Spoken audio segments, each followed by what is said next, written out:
ndị be anyị ekene m na asịkwa na ikonye nyezere biko nụ akwa ịfụla anyị nwa bụ ndị ojii anyị nwere a very very big problem. Anyị nwere a very very big problem, you know. We have a very very big problem. We as black race, you know. Some of you, I really don't know what is your problem, you know. I don't know what be your problem. I don't know. Let me read something for you here. This is a Reverend Father, and some of you are there criticizing him. Father Angelo Chidi Unebu wrote, please, if you know anyone who was born blind or one who become blind later in life and miraculously regain his or her sight after a man or a woman of God laid hands on him or her, indicate in the comment section. I mean someone you know, his or her father, mother, brothers, sisters, neighbors, or classmates. Please do that before Friday this week. We need to bring this confusion to an end. Means this coming Friday. Now let me read again another of his posts. Let us stop deceiving our people with fake miracles. Why are we so heartless? Why are our people so naive and senseless? Why must you believe every bit of rubbish? Why do you have a brain? Important question. Open your eyes, my people. These thieves are increasing in number daily. They are now everywhere, online, offline. There are impresses and religious group you can hardly suspect. Okay, that is the post that you are seeing on this my video. Let me tell you something. Keep on jumping up and down, because some of you, I really understand, maybe you're operating with your emotion and they don't like to hear the truth. Even a Reverend Father who went to school for years, study, is telling you the reality, and you are there still believing one pastor we no know anything, we no even know any history concerning Christianity. They deceive you. They give you fake hope. They tell you, guys, they give you fake hope where be say you cannot even trace it. For your mind now, you believe, say, for this our country where we there, this Niger, pastor go pray, person where blind go see. Pastor go pray, person the deaf and dumb will start to hear and talk. Or the cripple will start to walk. Or person where get kidney failure will regain the kidney back. Or person where get heart problem or hole in the heart or lungs problem or cancer. Keep on deceiving yourself. Do you know what? I'm happy that some Reverend Fathers are now speaking up.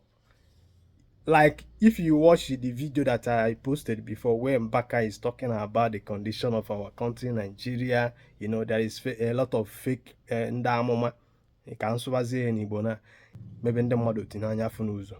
Because of condition of our continent, condition of our country, solution. Because of na adroma. Agwamunu na mbusun de say ihe abu ihe nnobu na ya before. Agbagara emu. So ngi maka na agbagara kita ihe abu ihe na akpugari gi ihe anine problem, because problem ha abiazie ebo yesigi no nwe spirit, no nwe devil need stop okay. No nya mele na business ga ada n'iru. Ejuo na onwe gi. That your business ego ne ka ija control ya. Kedu ka isi eme interact with your customers? How long ka ị na-anọ na shop gị? kedu ka ya communication dị with ndị gị na ha na-abụ na-eme business ga ka location ebe ọ nọ, ego one ka iji eme the business. Ị na-eme business ekwulubela ọfụma, iwepụta isi na business gị wepụta ego, ị mara ihe bụ uru na gain na isi ego gị. Isi na business ị ka na-akwado ka ị maa na oge eto wepụta ego je kpọwa brọk rụba ụlọ. Esi niile business gị nwebe problem, esi na village people na-eme gị. I don't know who does this thing. I don't know, our light a lie. I don't know who does this thing, but now God go save us, because I will keep on telling you this. Wake up now before it's too late for you. There is no man of God in Africa, in Nigeria in particular, have the power to heal any only organization. If you are sick, go to hospital. I wait for you now. And they tell you now, no one listen. But so gesu. Ị ga na-ebe anya gị na-ebe enu na ana ndị mmadụ na-agwa gị akwa abalị gị agwa.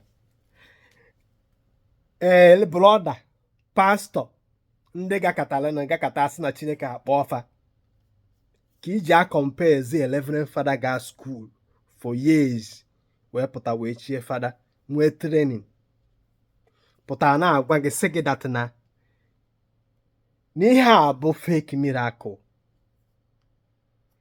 Instead of giving the truth to accept. Instead of giving the truth accept.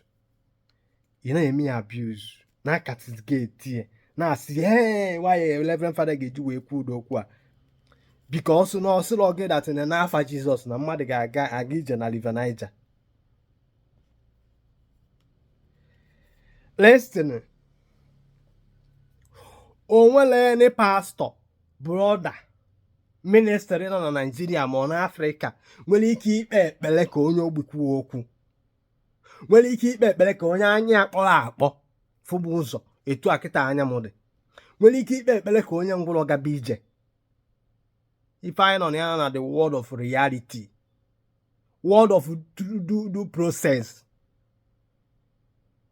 Ịgbajọọ ya ịnụ ụdị ya nwanne, ịnwe ahụ agbajọọ ya ịnụ ezigbo ụdị ya. A na-agwa gị akịta ị chọrọ ịnụ mana no problem, time shall come where you go here. Ihe ọ gwara unu ebe a ga ọ bụ na ịma ma ọ ma ama ebe ọ bụ ma ọ na village gị identify ya yourself, indicate on the comment section. Unu wee jee njide onye nke unu dọla ya go sit down, dọla ya ga this side na-ajị ya kedụ mgba kedụ the reason eji preach the name of Jesus, mgba kedụ kpawa ya eji ya kedụ ihe o ji ekwu okwu Jesus. Ị mara ihe o, ị mara ife elie na gị mana ị marọ. Onye nọ na game na-agwa gị na-echu aka game si aga. Gị nwa boy na third man brainwash goro were ihe fake hope nye gị. Ị na-ebelieve since aha a na-ehili ndị isi na-ahili ndị ngwụrọ na-ehili ma ndị kidney ma ihe ndị na adoration niile afọ ma na ụlọ ụka ha mmadụ one ka ịma te na-apụta sinsi mkpirigidi na-eti mkpu amata ya si na-eti etigidekwugo ya ndị Reverend Father tinye ya ọnụ. Gwa na anyị na village gị one ka agwụgworo ọbụla ọgụ na mgba. Don't worry. Ihe message a ikwela anụ taa ị ga-anụ ya echi. Go and write it down. Bọsọ oge esu, bọsọ oge ereji, ị ga na-eti n'elu na-eti n'ala na-eti anya gị ndị ma ọ na-akwa na-agwa akwa agwara gị agwa. Keep jumping up and down. Keep allowing your emotion to, pushing you around. If you like, don't apply common sense. Don't apply logic. Time will tell, time will tell. Let me stop here. If you like to hear, you hear. I pity you people. Onge nwa sapụlụ ọnụ as in influencers onye a na-ekiri akọrọ bish na-asị na na the girl karịa ịgba the man of God na ọ chọrọ ike ọfụgo ụzọ so ihe na-akọwa n'ime obi gị na Ebuka nwere the power na Chineke nwere ike ime nwunye the power o wee hire that girl onye anya kpọrọ akpọ ịbụ hua. Sorry to say this, ịbụ ezigbo hua. Iso na the part of our problem because we are promoting evil, we are promoting taboo, you na-promote alụ. Shame on you because ịma nke bụ eziokwu mana ị chọrọ ikwu ya. Ichefuo that na okwu ọbụla i kwuru na social media nwere ndị na-eforo gị, ndị like ife ị na-eme, ga-ebelieve ife ahụ i kwuru. N'ụpụtụ na-akọfusi akụkọ okenye na-agwọ mmiri ofe dị mumu akwa gị nwa nkịta a na-deceive ịchọ ya na ịchọrọ ya apụ mbọsị oge esu ka ị ga-aghọta ihe a na-ekwu.